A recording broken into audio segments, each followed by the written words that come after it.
Bonsoir, bonjour, c'est Congo News 24.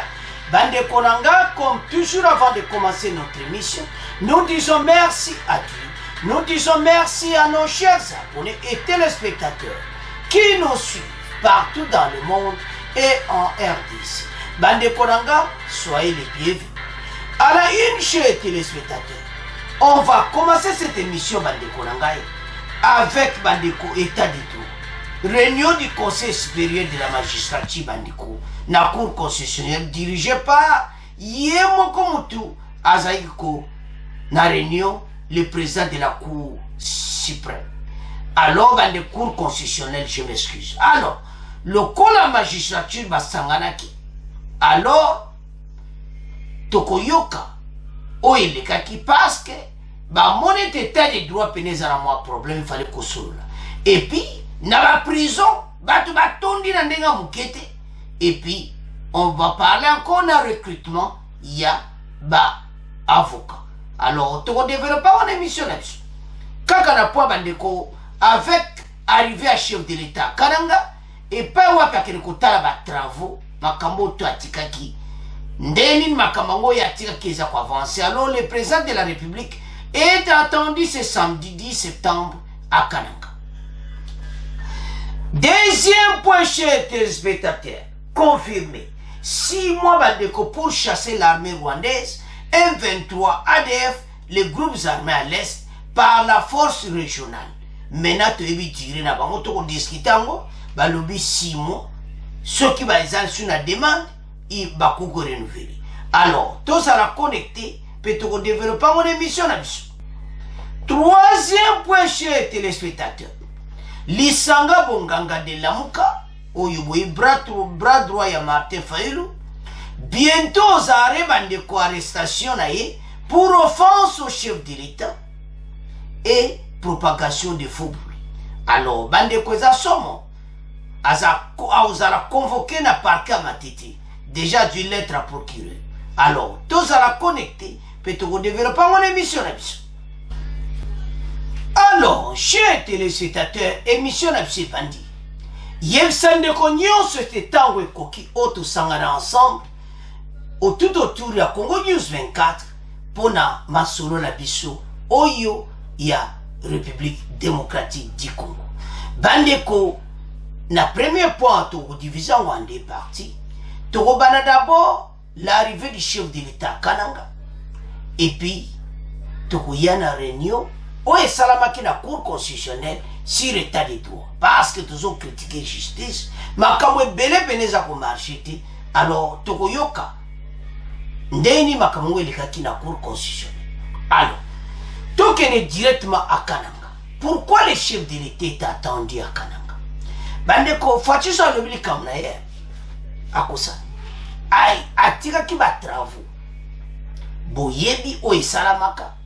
Badega oye salamaka mutuka mukonzi et dinditina wa poto lera salaka tourner à Kasai nzela wana fachi alingaki ayeba ba makamongo suki travaux zo salam biso tozo se souvenir était jelu oye zaki ba travaux moko ezai kuna domba watu na oye lekaki. Alors chef de l'État a attendu à Kananga pona koyeba nzela wana parce que Azako Luka koyeba ndenge nini ba travaux salami parce que tozana nzela moko très important oezo lié bisona Angola à partir à Kasai. Alors il faut ça babala munene entre l'Angola et la RDC. Alors fatia ça la ikuna akutala pe avancer na travaux. Et puis deuxième partie autokoloba il y a cour constitutionnelle. État de droit to critiquer en mingi. To lobby pe wana oyo wana. Que l'état de droit et ça n'a pas de problème, ça ne va pas, ça ne marche pas. Alors, Bandeko, réunion et salamaki na cour constitutionnelle. Dirigé par le nouveau président de la cour constitutionnelle. Et salamaki makamunyoso elekaki tokoyoka rapport tout bandeko bamoni ete me na baprovince bakote mosusu bamagistrat baza te. Botala pays na biso epai euti baprovince mosusu bakote mosusu n'y a pas de magistrat. Justice d'autant comme tolobaka ke justice eza nango te. Bamoni ete fo barecruter bamagistrat mpona batinda bazala partout na baprovince. Donc tozo comprendre pas pays na biso ezali. Situation oyo bandeko eza situation moko fo totala yango mpenza parce que mboka ekozala boye te. Faci akuti eta pays na eta moko yango wana tala travail bazosala efalele moko lobaka so basala likambo.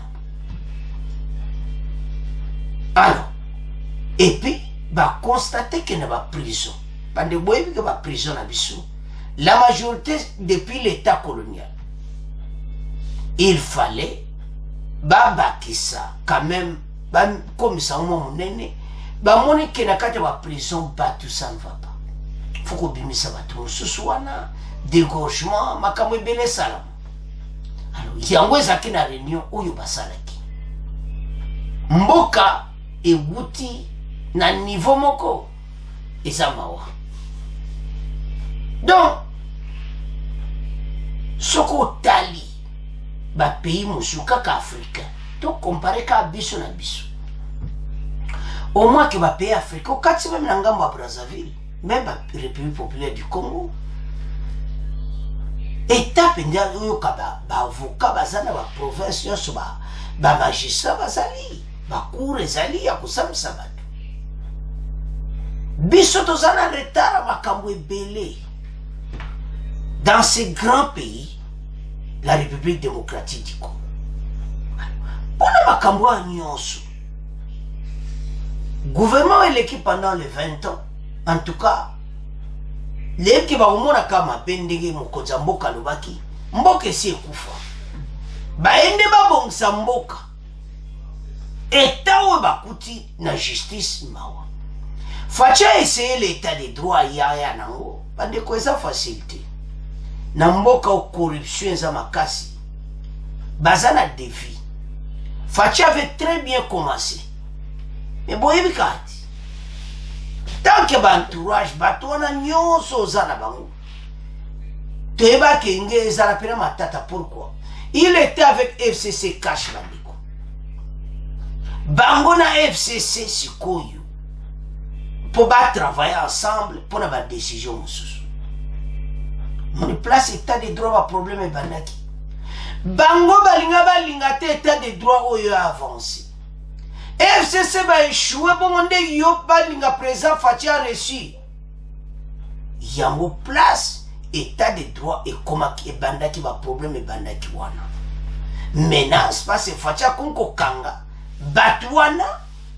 Alors bango pe le quoi basa batuya alliance FCC cash babadwe ko tiamo mobuluti nande ko le pays est vraiment corrompu na ndinga mukite facha sale effort na yi mais moi mona na boyezati oka pas o liberté provisoire ah oui batuwa na ba ume la carte justice nawa alors congolais découragé mais tant de droit ngande ni facha elagi biso et comme kufabu to pesi no kaidi bazala ko travailler ensemble sikoyo bowana babana wana facha se détacher na bango siko il fallait assainissement na kati ya justice il fallait bato musu akala ko longola bango c'est ça l'erreur gouvernement basala ki les mêmes bato na bazala kati ya justice bala bato ya mouvement akala bon comprendre ka basali 20 ans au pouvoir. Ya ozomona makambo tu. Fachi pa ya prononcer l'indépendance et la justice.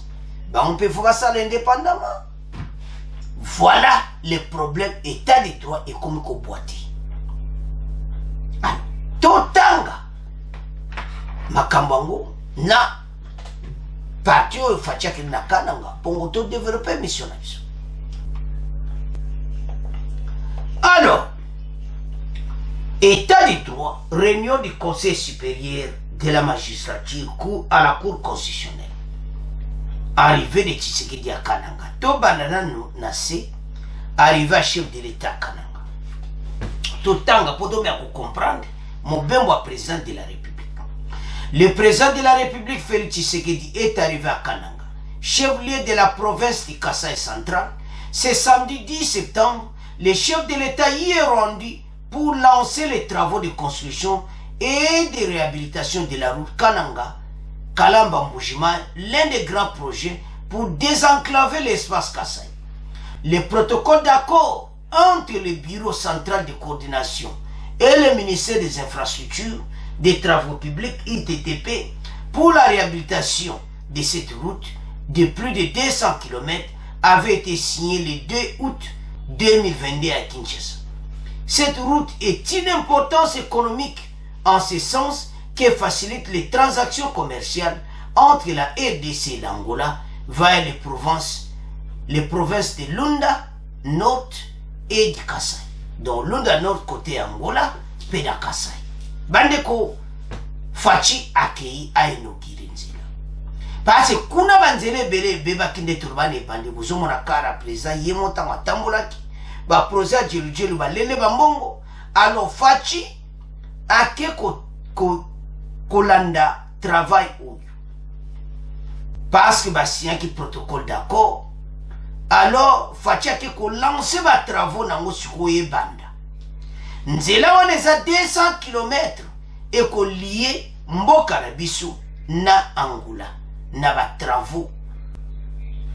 Donc c'est ça. Alors boyebi ke to zala frontière mabele na Angola. Alors province de Lunda Nord na Kasaï ba kozala lié na autoroute wana. Alors eza 200 km. Yango Fachi akei ko lancer ba travaux wana.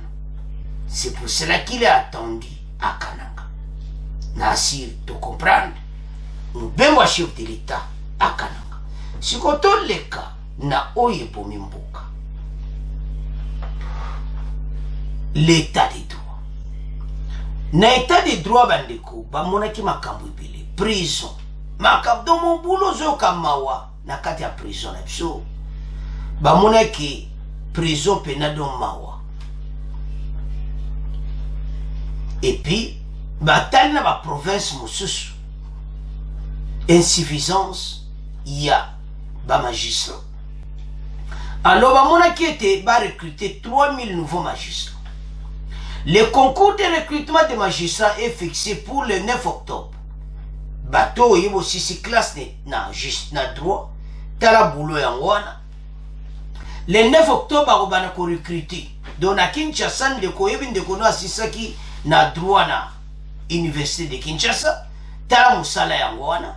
Alors le 9 octobre prochain, dans les Hauts-Katanga, le secrétaire permanent du Conseil supérieur de la magistrature l'a dit dans un communiqué signé le 7 septembre, donc jeudi, dans une copie qui est parvenue à Radio Okapi.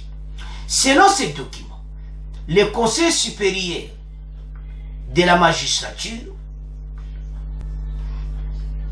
entend recruter 3000 nouveaux magistrats, dont 1500 seront pris la première année et 1500 autres l'année suivante. Donc, on a les 1500, on a mis 1500. Donc, babulo yangwana, bato bo 6 classes, sozo la démission, yemsan de konayo, tala ba recrutement bandi, na ministère de la justice.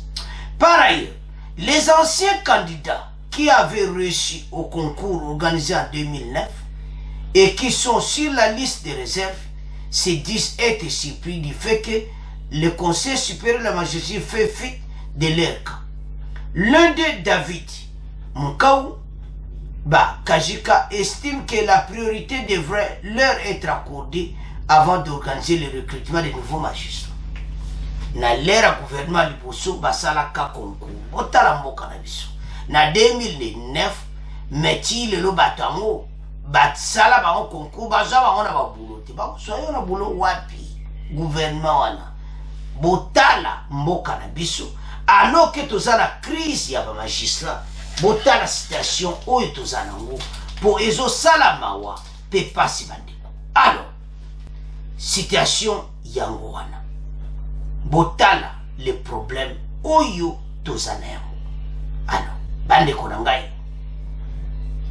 Avant même de continuer, toyo kande makamongo lekaki. Bon, to continuer mission d'abisso. La problématique de la surpopulation carcérale, la discipline de magistrats civils et militaires et tant d'autres sujets ont été évoqués lors de la réunion du Conseil supérieur de la magistrature, réunion présidée par Dieudonné Kamoleta, président de la Cour constitutionnelle, et à laquelle a pris part la ministre d'État, ministre de la Justice, Rose Mutombo Kiese, Ibrahim Chako, Jean-Pierre Ndolo Demazo, Oscar Malkaïj, rendu par Djodjondi Bukaboulou. Le bureau du Conseil supérieur de la magistrature s'est réuni ce jeudi 8 septembre à la Cour constitutionnelle sous la présidence du président de cette institution, Dieudonné Kamoleta, qui est aussi président du Conseil supérieur de la magistrature. À l'ordre du jour, nous avons eu à traiter plusieurs points à l'ordre du jour, notamment la problématique de la surpopulation carcérale dans nos centres pénitentiaires, les décisions uniques qui sont rendues par les différents cours et tribunaux, la discipline des magistrats, le recrutement même des nouveaux magistrats et même les affectations dans les provinces où il n'y a pas de magistrats. Le président du Conseil supérieur de la magistrature a associé à cette réunion la ministre d'État, ministre en charge de la justice, Rose Mutombo Kiese, dans le cadre des concertations entre les conseils supérieurs de la magistrature et le ministère pour les domaines des compétences partagées. Ont aussi pris part à cette séance de travail le premier président de la Cour de cassation, M. Mukendi, le président de la Haute Cour militaire, l'auditeur général de la Haute Cour militaire, le général Likoulia, le procureur général près le Conseil d'État, Inuta, le procureur général près la Cour de cassation, notamment. Tout s'est passé en toute convivialité. Alors, chers téléspectateurs, Tolandi Bissognon Soana, réunion, il y a Conseil supérieur de la magistrature, où est Salamaki na Cour constitutionnelle, où est qui dirigé la présidente de la Cour constitutionnelle, Dieudonné Kamoleta. Tolandi Bissognon. Alors, bande qu'on a pas point nyonso Tolandi, to comprendre que soko tali au mona comment mboka oyo et pas wapi uti. Ba prison ba problème, état de droit za kubwati, pays entre-temps ba avocat mususu ba utolo ba ki ba sala concours na 2009. Siko ba komozo ba avocat siko ba wale bango fo ba za kali busu to de bazana bango. Alors 1500 ba kozwa bango ane oyo et 1500 l'année prochaine. Donc ba avocat tout wana ba kozwa misala na bango. Parce que ba province ebele bo bande kotala mboka bazo bandela mboka kobombisa. Mboka ewuti musika. Soko zotala distance et pas mboka na biso ewuti oyoki EDC na mawa. Pays ezana retard makambo ebele. Alors, gouvernement oyo bazo travailler pona kobombisa mboka. État de droit biso nyonso tozo critiquer yango. Yango yemoko président Cour constitutionnelle abengisaki bango na Cour constitutionnelle basa la réunion moko makambo belo batalaki na Conseil supérieur de la magistrature. Qu'est-ce qui ne va pas? Et là on y na ba prison plein à craquer. Ndeni bako dégorger ba prison. Makambo bele. Alors quand on voit tout ça, au mona ki ba défier zebele oyo gouvernement fati ba kuti. Alors pona bango ko résoudre ba problème oyo. Bande koza facilité so senga mwa te bele pona bango et te ba koka ko résoudre makambo oyo. Soko zota la station ti o vando lobi EDC na biso. Non, ezo sala mawa. Bande ko soko tali makambo oyo o comprendre directement et tes situations ezapenda do mawa. Alors, qu'est-ce que eloko nini sala mi wana? Ba mone te ba recruter ba nouveau magistrat. Donc 1500 ba kozala ne o passe batana ba province sous magistrat zati. moto akosambisa bato mpe aza te. Alors soki ozotala biloko wana omona koma epa wapi mboka ekei. Alors ezosenga ete bakongole tocomprendre epa wapi bazwi mboka ndeni bazoluka babongisa mboka. Mais eza na bamo so bautilize gouvernement akala bazosilika ke mboka ekufa. Mais c'est vrai, pays eta oyo bakuti yango non. Alors sikoyo na 4 ans oyo à peu près facha osala 4 ans kala te, est-ce que akoka kobongisa biloko wana tout? Point d'interrogation. Mais bango bifo basala effort babongisa pena mboka. Makambo musu bakongole bazolela surtout état de droit, gouvernement aza na faute. Tozopesa pena gouvernement na biso faute na makambo. Pourquoi pas assainissement? Nde basalaki réunion wana président cour constitutionnelle esika zo bato anjoso bajija mususu longola bango tia bajija sika parce bakongole bazolela liberté provisoire moiti bandeko basanganaki ku conseil supérieur mobima na ya haute cour militaire basalaki wana pona koyeba koma mboka oyo bameya kobongisa makambo ebele na justice parce que toza na problème. Bazomona kake bato mususu akoti prison quelque mikolo aosenga liberté provisoire bapesi ba mususu abakota pourquoi bapesa bango te. Voilà, donc il y a un problème na justice oyo ba congolais pele bazo critiquer alors président de la république tala makambo yango wana justice oyo il faut ba bongisa ministre de justice azapena ba dossier tellement ebele aluka arranger to éviter parce que justice pendeza mawatru ba congolais bazo critiquer en moité toujours ba texte de justice yo bazo sala pena malamu te tout ça. Voilà les problèmes.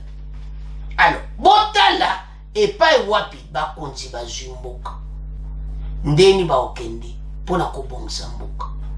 Alors to la biso nyonso wana réunion ezalaki na cour constitutionnelle bataki bakaibeli bon comprendre que otutu yoka tutangi wana 2009 basalaki concours pour bazwa bato na misala ba magistrat mais baswa bango te.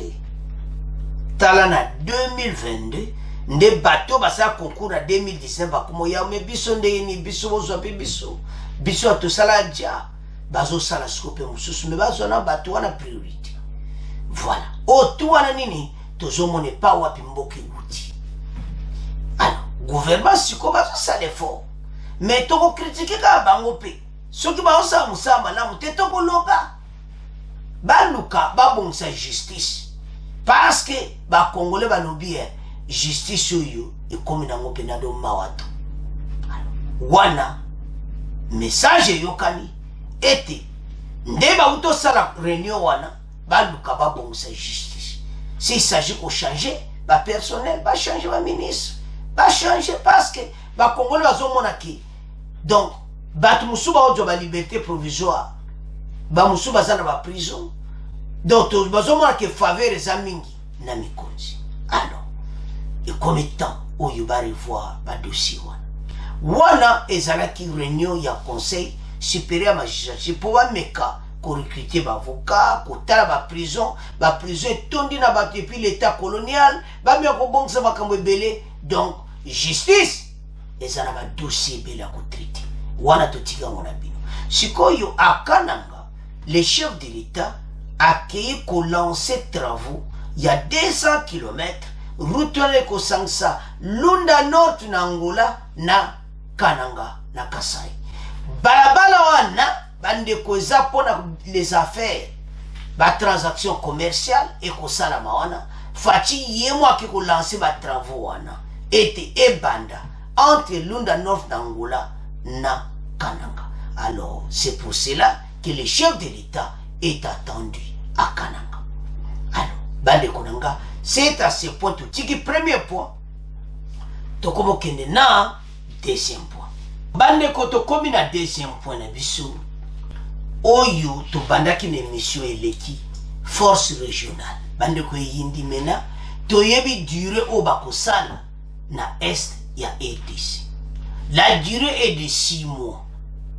Ce qui est possible bakoki ko renouveler mais durée za 6 mois et te ba balayer est wana ADC ba bengana ba groupes armés en commençant par Bunagana ko bengana armée rwandaise.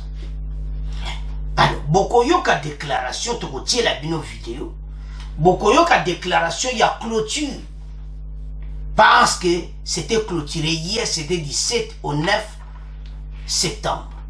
Donc c'était hier qu'il y avait eu clôture, il y a des travaux, il y a EAC pour n'endégni ba ko déployer ba force régionale, pe ndengeni ni ba payer ba ko travailler pour na SAEDC pour côté walande ba ko sala ba faire ce qui connaît ça dans des autres de ba faire payer et ko tambola entre les pays des États de l'Afrique de l'Est. Situation maintenant est ça que balobi que Burundi et Ouganda déjà bazana ADC. De Ouganda nenga yakine makaba ADF bazo renouveler de Ouganda va nekawa. Nasi wana to comprendre déjà. Ouganda to si de loba que point d'interrogation. Parce que bango baza trop baza pene ba pire na Rwanda. Est-ce que vraiment Ouganda a travaillé pendant ndenge ba pays monsieur ko travaille, on ne sait pas. Alors maintenant bazo zela 3 forces appuya: Kenya, Soudan du Sud et la Tanzanie. Ce qui va force wana yé yango nde ba obanda ba donc oyo kaka opération offensive en commençant par les M23 na nyonso wana maloba na biso ko changer te ba congolais bazana bango sûreté na force régionale mais neto leto ko l'annexer ou to combattre mona a peut-être makamungo ko simba po so tande bazoloba au lieu que le tundula na président ya EAC nde bakoloba o mona ke do makamwa bien ko sala mais batu nyonso bazana point d'interrogation na biso nyonso. Pourquoi Ouganda baza moko oyo ba créer makamba bena mboka na biso. C'est pour cela que epela ba congolais bazana doute il y a force régionale. Alors biso nyonso tous ensemble biso to représenter peuple to yebiete en tout cas ba force oyo ezaka kana moi problème mais leto ko la déclaration to mona lumière moko ezana kata tunnel peut-être ko mona yango est réalisé. Alors qu'est-ce qui va se passer? Ba force va ko travailler na muta ko diriger en opération eza armée à Kenya na FARDC bango ba ko sala na devant armée kenyane na FARDC bango ba ko sala ko diriger makambo nyonso.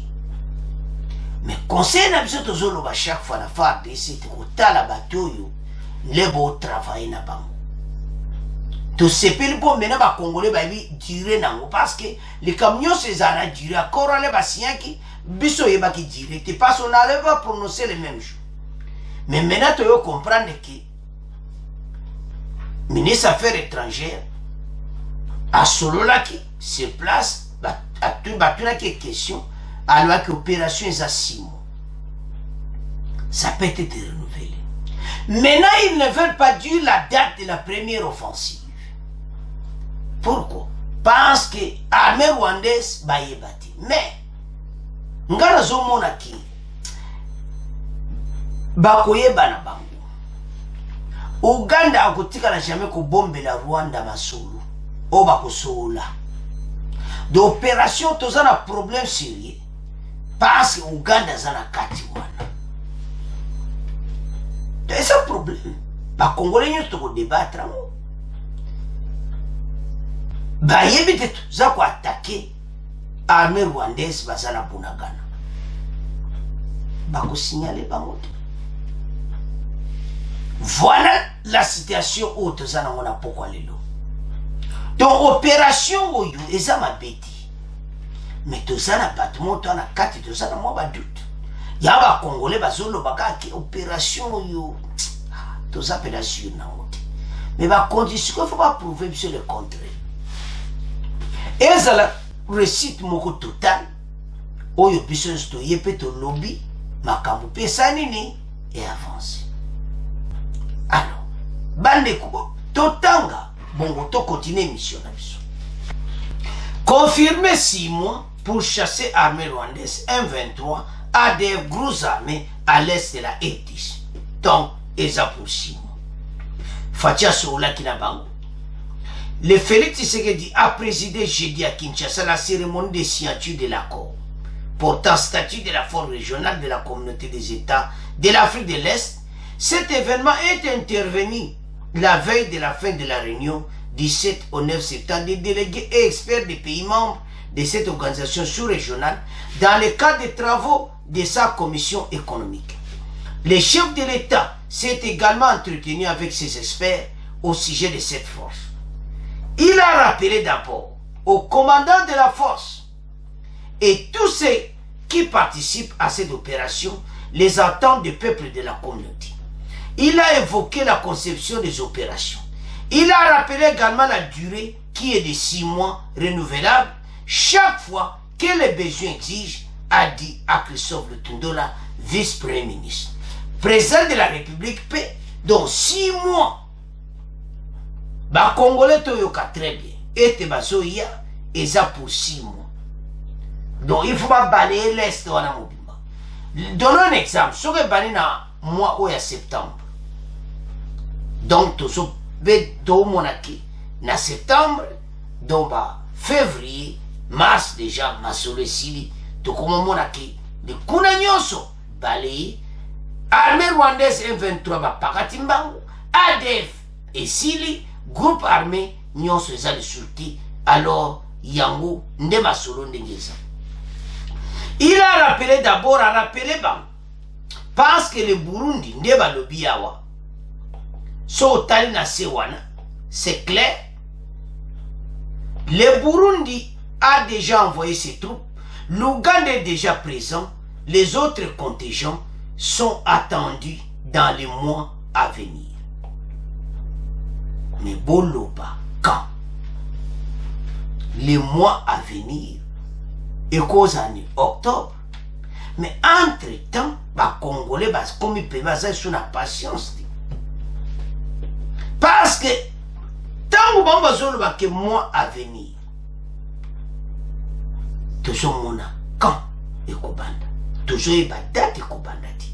Bah, sur date que ça 6 mois. Les mois à venir, ce qui va le tchèque est donc, et en octobre, opération Kobanda. Mais si c'est quoi, qu'est-ce qui se passe? Est-ce que Bissomoko, tu lance opération contre Bunagana avant même d'arriver à Bango? Point d'interrogation.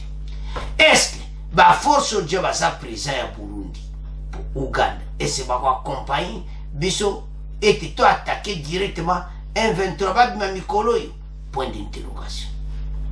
Pandeko, toujours mi continuons sur ce armée qui est présent. Donc, ce que aux hommes qui m'ont solo pénéza au Sakana Moti.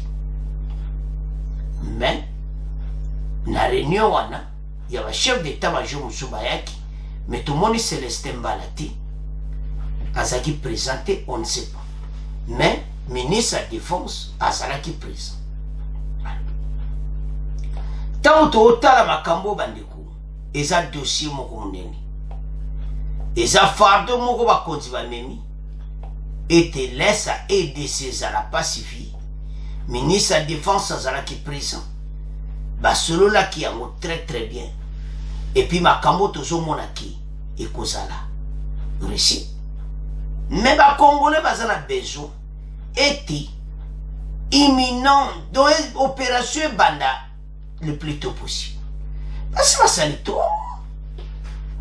Est-ce que bazo souffrir dans des gants qui dit. Et l'on est aux zanga qui va bandango immédiatement. Bon, est-ce que bazo jouer jeu? Banba lo batati to bakubanda. Mais Ouganda zana kati wana. Ouganda ko signaler ka Rwanda te tala jour kobanda bayaya bozo ba position tala ndeko donc tozala problème kaka mais toyokana nde masolo ngo clôture nango ndenge salamaki bongo to continuer mission na biso économique de la communauté de l'Afrique de l'Est. Les délégués des pays membres de cette organisation sous-régionale se sont retrouvés autour du président de la République Félix Antoine Tshisekedi Tshilombo, à qui ils ont présenté leur civilité. Et c'est en présence du chef de l'État, représentant de ses homologues de la CAE, ils ont procédé à la signature de l'accord portant statut de la force régionale de la communauté de l'Afrique de l'Est. Précision fournie par le vice-premier ministre des Affaires étrangères, Issouf Lutundola Apala. Nous sommes tous venus à l'ordre de tous pour poser devant le président de la République, qui pour la circonstance représente tous ces homologues des pays membres de la communauté. Nous sommes venus poser un acte très important, la signature de l'accord portant statut de la force régionale de la communauté qui devra bientôt se déployer dans notre pays en exécution de la volonté politique exprimée par tous les chefs de l'État de la communauté, à savoir de régler définitivement la question de la stabilité, de la sécurité et de la paix dans la région de Grenade au sein de la communauté.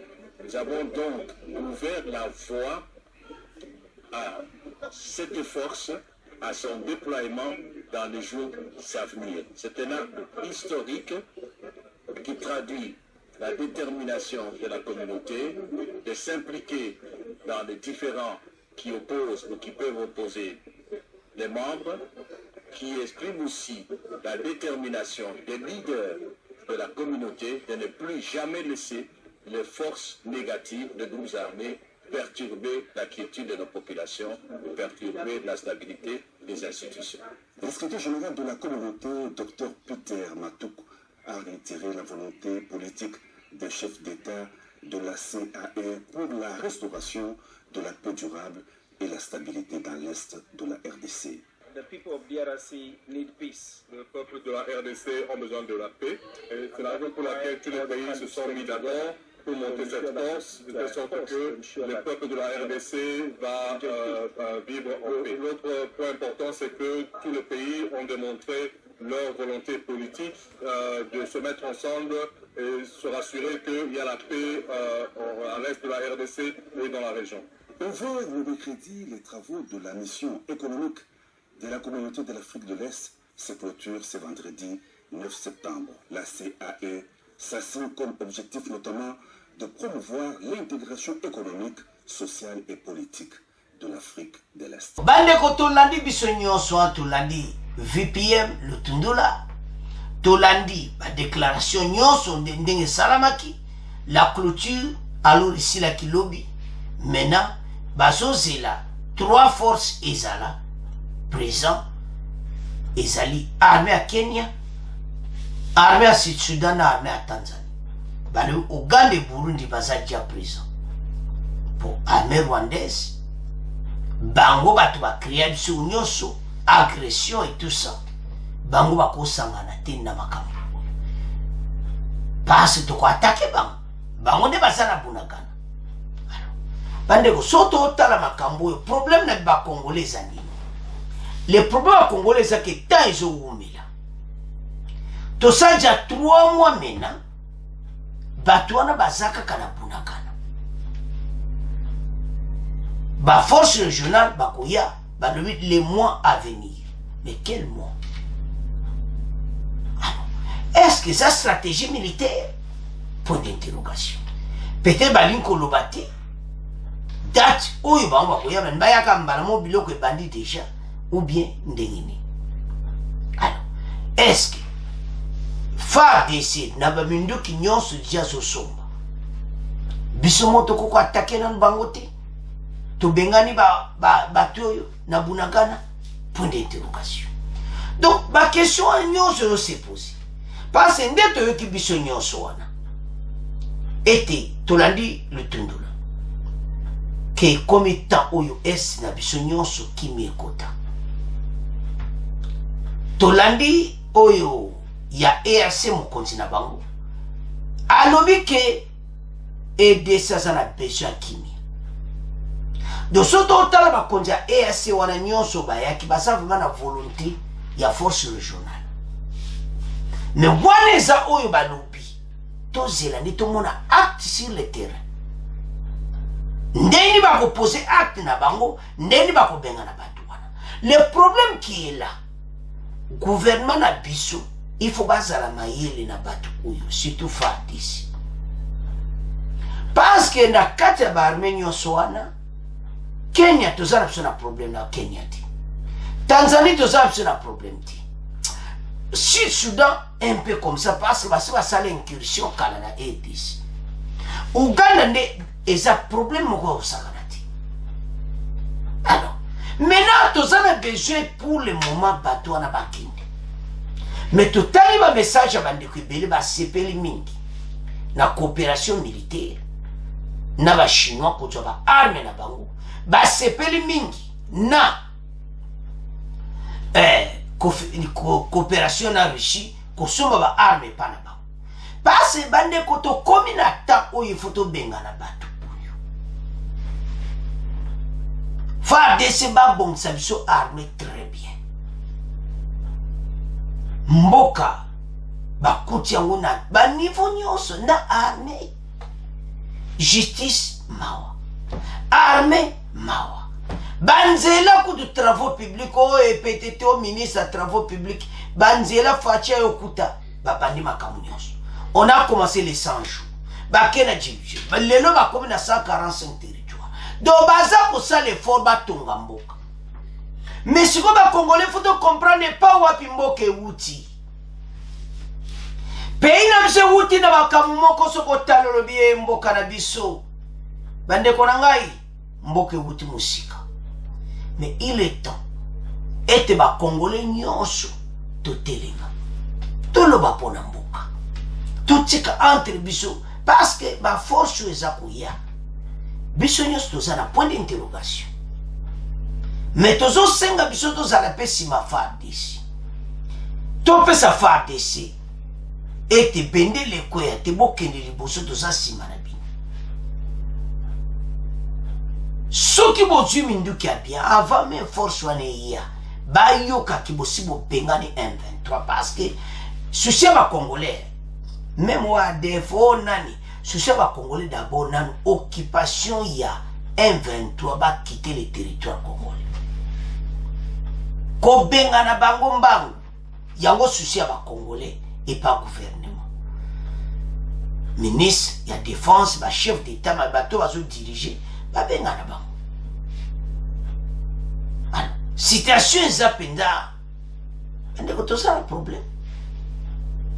Donc, comme étant, bah l'axe à peuple, souci à peuple, n'est eux qui la vidéo là, que bah ça la possède vraiment qui est et ça la pacifié, qui m'y a peine compte à pona libella. Parce que c'est historique. Il y a un moment où tu as le mot historique. Parce que écoute, histoire était. Fatia Kouti armé, groupe armé pendant 22 ans à EDC. Le président Félix Ayena, gouvernement, ne va balayer le groupe armé.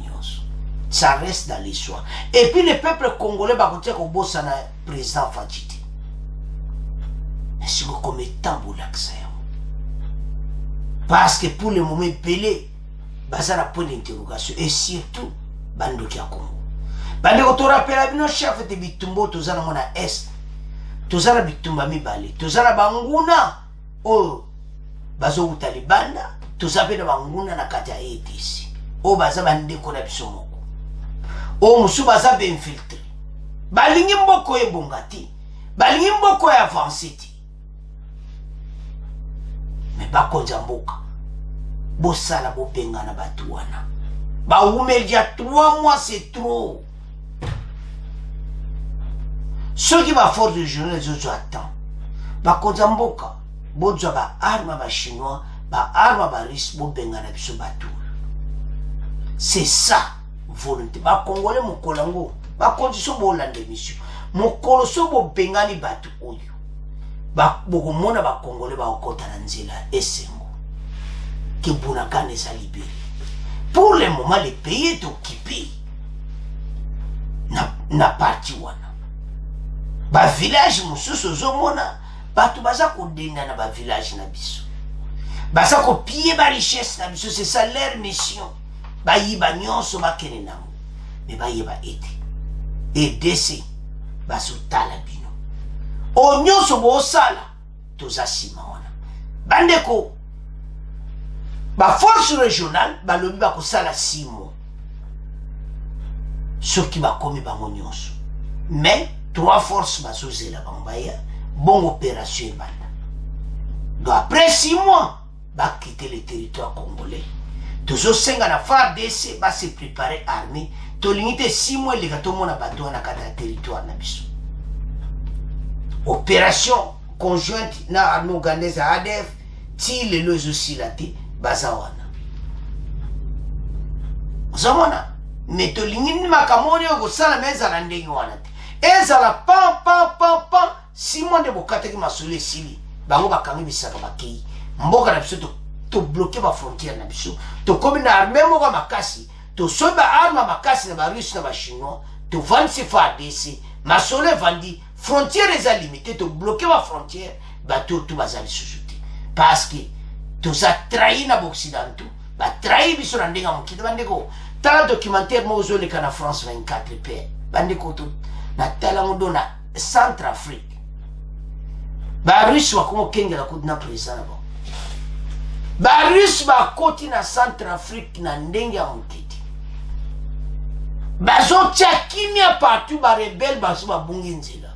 Ba rebelle ba pakati mbango. Mosomona? C'est ça. Ba na ba tia kimia Russie. Ba pesi wana ba blende. Yango tous a besoin de ça na Centrafrique et ça me pas na biso. T'as la présence Centrafrique. Fachi, t'as la todera o e salami kuna. Biso pe salame pa na biso. Qui m'y kota? FARDC tout s'assurer biso moko. Ce qui va faire régional les manœuvres, bazo umela biso moto assumer ba responsabilité. Alors, bande konanga, c'est à ce point to komotika deuxième point. Tokomoke na 3e point. Bande konangai lisanga bonganga aza convoqué babengi siye lettre yaki mpo akende na parquet ya Matete pour offense au chef de l'État. Makambo to alobaki na conférence de presse eza enregistré, alors lettre à procureur ekoi. Maintenant asala ki okamwa kala bo comprendre to botanga oyeli bisanga bonganga. Et maintenant nazomo atendeni akobika parce que elobamaki na télévision ya monka makambo eleka nzo de service à sécurité bakondo le dossier. Il est attendu au parquet. Donc, Tokoyo Kayaya. Najamar Kabunda ensemble. Wow.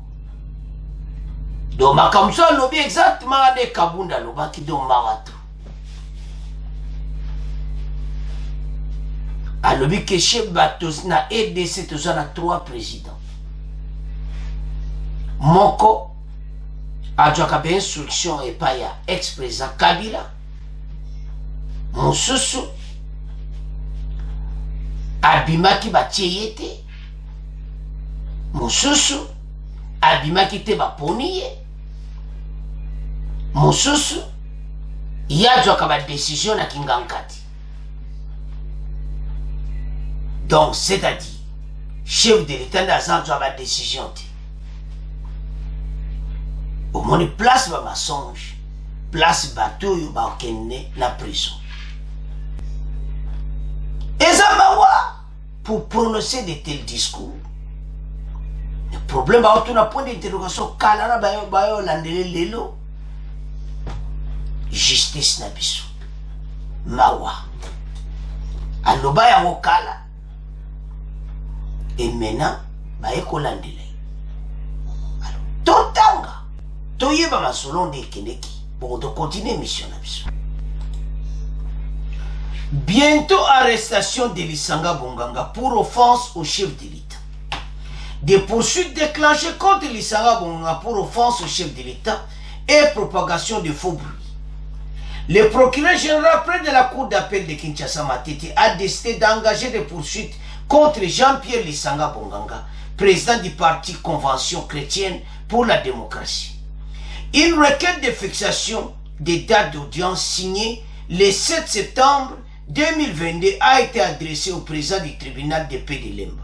Il est reproché à Jean-Pierre Bonganga les infractions de propagation de faux bruits et d'offense au chef de l'État. Yaya azo kansande azawana. Donc tozo monagaki Yaya okene makala. Selon les explications du procureur général, cet ancien député aurait déclaré d'un point de presse tenu le 16 septembre 2019, nous avons 3 présidents de la République. Un a été nommé par l'ancien chef de l'État, Joseph Kabila, qui porte le costume du président de la République démocratique du Congo, mais n'exerçant aucun pouvoir. L'autre qui avait gagné les élections et empêché d'exercer le pouvoir. Le troisième détient l'impérium du pouvoir, c'est le chef de file, autorité morale de FCC, qui est M. Joseph Kabila. Cette affaire pourrait certainement susciter de vives réactions sur le plan politique. Makamwa lobido confusion moko total, donc désormais Makamwa lobido ko créer situation momo. Alors, maintenant, sur le plan politique, question bakotuna, Makamwa les gars kalamé, bozoma la date on appelle article, samedi 10 septembre 2022 à 14h54. Alors bandeko, mais pourquoi article en wekobimale? C'est ça la question. Oezaya Koyinda. Oyo Gagamote Peli. Offense au chef de l'État et faux bruit. Lisanga Bonganga. Bientôt. Bakupeta bakata ensemble. Na Jean-Marc Kaboun na makala. Do Koyinda benana kata makala. Ah Jean-Marc Kaboun. Ah neni. Ah Lisanga Bonganga. Ah. Mengaba makamweleka kala bakanginga. Bakangira olobani na. Allez, babani masona bango. Na pavillon 8 so pavillon 11. Donc, les Lisanga Bonganga n'a jamais atteint na kopika. Parce que la lettre du procureur signée le 7 septembre a été adressée au tribunal de paix et au déjà, Makamouza déjà n'a parqué la cour d'appel de Matete. Alors, bande konanga, Makamouza Moboulou. Alors, Tomeka ko développement ça. Alors, chers téléspectateurs, Lisanga Bonganga a eu mon candidat de lettre naïe. Namakamuto alobaki à 3 présidents. Namakambo a critiqué Fatinde ya Lingi. Alors makama bepo na chef de l'État. Ya monekaki, ça va. Makambo lekina. Bande koto job à leçon. Tala dossier les cas kalbozo les cas la télévision. Vous dites n'importe quoi. Nabakonza mboka. Boto sabakonzi. Bango tubazo diriger mboka. Tokeba na otozoloba. Voilà ce qui a causé. Voilà Lisanga Bonganga. A commis une situation moko difficile. A koye bande nini. A ko résident comment. Alors, Makamo ya lobaki etikala.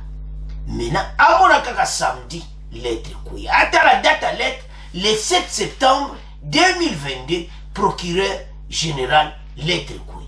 Sikoyo. Bandeko, par kamatiti. Boyebika akuna do mobulu. Donc, on va pas kanguma melie mama ko sanze nakata makala. Donc, nakata pavillon 11, wow, Lisanga Bonganga vraiment solo eko banda. Parce que nenga zaona azadja na problème. Alors, Martin Fayulu botala. Donc, voilà ce qui se passe na makambo oyo lettre yasu. Donc, Lisanga Bonganga akokende prison. Na ndenge na zomona. Parce que ce moni dossier est kakana, ba eko bimisa yango. Na justice na biso pe, malgré tout ça, makambo le kana 2019, boyo kanga mutu na 2022. Bon, justice c'est ça, on a daté, mais quand même, eko suscité moi ba réaction au sakanati.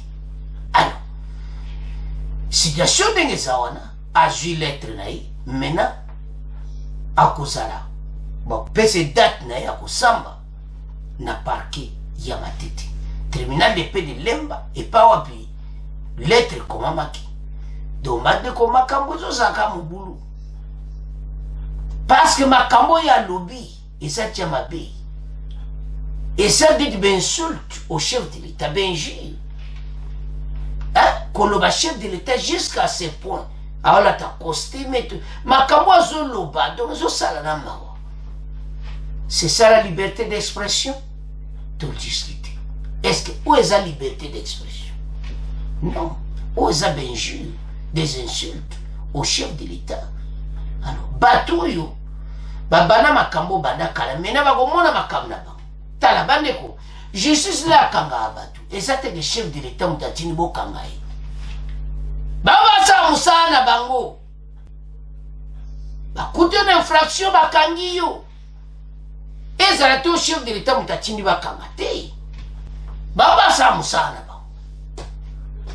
Kosakana ba quantité jusqu'à ce niveau. Et sanga bonganga Martin Fayulu makambo bozo sala et kosuke la bino malamuti. Bandeko 2023 approche boyo ka ba scénario ndenge na ndenge.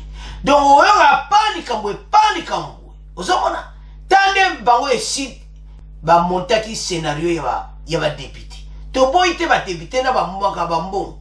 Mais soko du temps kene na aide Congo ba sango télévision autant la peine oyoka extrait wana passe émission mo koleka kuna sur ba émolument ba député.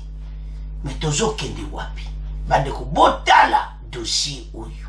Alors ici lamuka plateforme na bango o alisanga bonganga ba comme na problème.